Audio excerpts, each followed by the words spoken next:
हज़रत आदम अलैहिस्सलाम की कितनी औलाद हुई? बिस्मिल्लाहिर्रहमानिर्रहीम।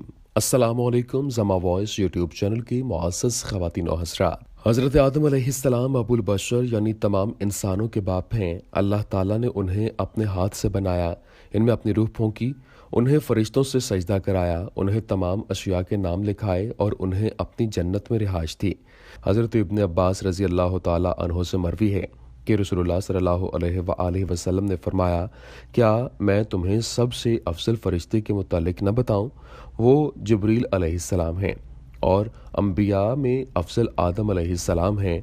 अफजल दिन जुमा है, अफजल महीना रमज़ान है, अफजल रात शब कद्र है और अफजल औरत मरियम बिनते इमरान है। वाज़ेह रहे कि इस रिवायत की सनद ज़ईफ़ है। इसमें नाफे बिन हारम्स रावी है, जिसे इमाम इब्न मोइन ने कज़्ज़ाब और अहमद, अबू ज़रा, अबू हातिम और इब्न हब्बान वगैरह ने ज़ईफ़ कहा है। नाज़रीन, हदीस असरा में है कि जब नबी करीम सल्लल्लाहु अलैहि वसल्लम आसमान दुनिया पर पहुँचे और आदम अलैहिस्सलाम के करीब से गुजरे तो आदम अलैहिस्सलाम ने कहा, साले बेटे और साले नबी के लिए खुश आमदीद। वहाँ आदम अलैहिस्सलाम के दाएं जानब भी अरवाह थीं और बाएं जानब भी। वो अपने दाएं जानब देखकर मुस्कुराए और बाएं जानब देखकर रो पड़े। ये देखकर हुजूर नबी करीम सल्लल्लाहु अलैहि वसल्लम ने जिब्रील अलैहिस्सलाम से दरियाफ्त किया कि ये कौन है। उन्होंने जवाब दिया कि ये आदम अलैहिस्सलाम हैं और इनके इर्द गिर्द इनकी औलाद की अरवाह हैं। दाएं जानब वाले चूंकि जन्नती हैं इसलिए वो उन्हें देखकर मुस्कुरा देते हैं और बाएं जानब वाले जहन्नुमी हैं इसलिए वो उन्हें देखकर रो देते हैं। जन्नत में हजरत आदम और अम्मा हव्वा अलैहिमुस्सलाम का रिश्ता महज एक रफीक का था या मियां बीवी का, इस बारे में कहीं कोई सराहत मौजूद नहीं। ताहम इस अमर पर कम बेश तमाम मजहबी कुतुब, मुअर्रिखीन और मुहक्किकीन मुत्तफिक हैं कि आदम व हव्वा अलैहिस्सलाम में अज़दवाजी ताल्लुकात न सिर्फ उनके इस ज़मीन पर उतारे जाने के बाद कायम हुए बल्कि औलाद आदम की इब्तिदा भी इसी वाक़े के बाद हुई। अगर हज़रत आदम अलैहिस्सलाम को ज़मीन पर उतारे जाने का साल 41,160 कबल मसीह तस्लीम किया जाए तो हव्वा अलैहिमुस्सलाम से उनके मिलन का साल 40,960 कबल मसीह है, क्योंकि रिवायात के मुताबिक वो 200 साल रोते रहे, तौबा करते रहे और एक दूसरे को तलाश करते रहे।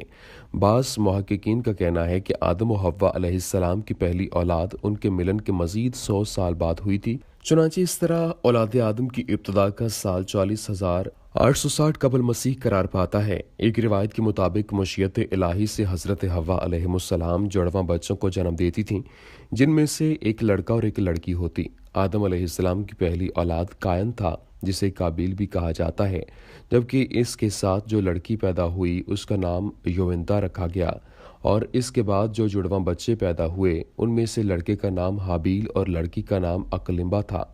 नाज़रीन, तौरात के एक कदीमी नुस्खे में मज़कूर है कि अल्लाह ताला ने काबिल को मोहलत दी। इसने नौद मकाम पर रिहाइश इख्तियार की। अहले किताब इस मकाम को कनैन भी कहते हैं। फिर काबिल के पुश्त से खनूख पैदा हुआ।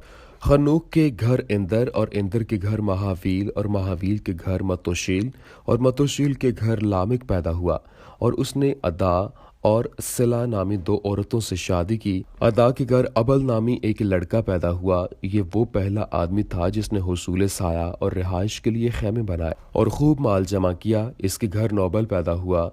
ये वो पहला आदमी था जिसने तबला और सरंगी इजाद किया। सला के घर तोबलकीन नामी बच्चा पैदा हुआ जिसने सबसे पहले तांबे और लोहे की सनत पर काम किया और सला के घर नौमी नामी लड़की भी पैदा हुई।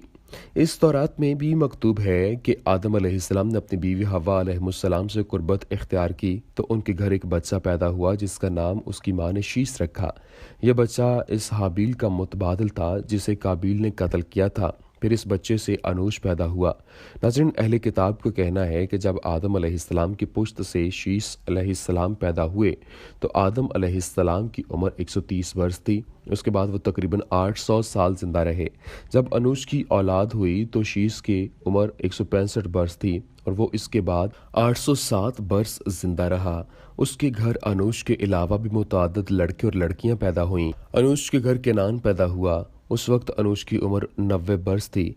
वो इसके बाद 815 वर्ष जिंदा रहा और इसके घर में मुतअद्दिद लड़के और लड़कियां पैदा हुईं। जब केनान की उम्र 70 वर्ष हुई तो उसके घर महलाइल पैदा हुआ।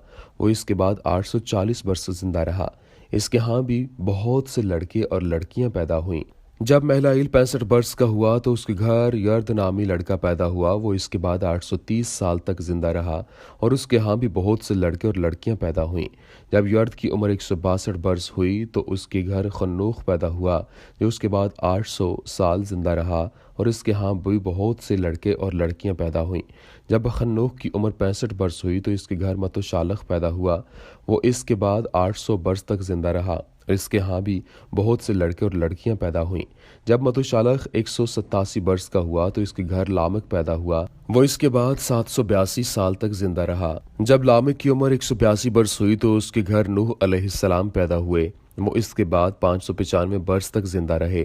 ان کے ہاں بھی بہت سے لڑکے اور لڑکیاں پیدا ہوئیں۔ جب حضرت نوح علیہ السلام کی عمر 500 برس ہوئی تو ان کے گھر سام، حام اور یافس نامی 3 لڑکے پیدا ہوئے۔ ناظرین، ابن جریر نے اپنی تاریخ میں بعض اہل علم سے نقل کیا ہے کہ حضرت حوا علیہ السلام نے 20 مرتبہ حمل سے 40 بچوں کو جنم دیا اور ہر مرتبہ ایک بچہ اور ایک بچی پیدا ہوتی تھی۔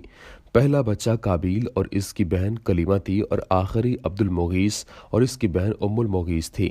بعد ازاں لوگوں کی تعداد بہت بڑھ گئی اور وہ مختلف مقامات پر رہائش پذیر ہو گئے اور مزید ان کی نسلیں بھی بڑھتی گئیں، جیسا کہ اللہ تعالیٰ نے ارشاد فرمایا، اے لوگو اپنے پروردگار سے ڈرو جس نے تمہیں ایک جان سے پیدا کیا اور اس سے اس کی بیوی کو پیدا کر کے ان دونوں سے بہت سے مرد اور عورتیں پھیلا دیں۔ بعض مورخین لکھتے ہیں کہ آدم علیہ السلام نے اپنی زندگی میں اپنے بچوں اور ان کے بچوں میں سے 4 لاکھ افراد دیکھ لیے تھے۔ ناظرین، قرآن کریم میں ارشاد باری تعالیٰ ہے، وہ اللہ تعالیٰ ایسی ذات ہے جس نے تمہیں ایک جان سے پیدا کیا اور اسی سے اس کا جوڑا بنایا تاکہ وہ اپنے اس جوڑے سے سکون حاصل کرے۔ پھر جب میاں نے بیوی سے قربت کی تو اس کو ہلکا سا حمل ٹھہر گیا، سو وہ اسے لیے چلتی پھرتی رہی۔ پھر جب وہ بوجھل ہو گیا تو دونوں میاں بیوی اللہ سے جو ان کا مالک ہے دعا کرنے لگے کہ اگر تو نے ہم کو صحیح سالم اولاد دے دی تو ہم خوب شکر گزاری کریں گے۔ پس جب اللہ تعالیٰ نے دونوں کو صحیح سالم اولاد دے دی تو اللہ کی دی ہوئی چیز میں وہ دونوں اللہ کے شریک قرار دینے لگے، سو اللہ ان کے شرک سے پاک ہے۔ واضح رہے کہ اس آیت میں اولن حضرت آدم علیہ السلام کا ذکر ہے، پھر پوری جنس کا ذکر شروع ہو گیا۔ یہاں صرف آدم و حوا علیہ السلام مراد نہیں ہے۔ دعا ہے ہمیں اللہ پاک اپنی رحمت کے ہمیشہ سائے میں رکھے، آمین یا رب العالمین۔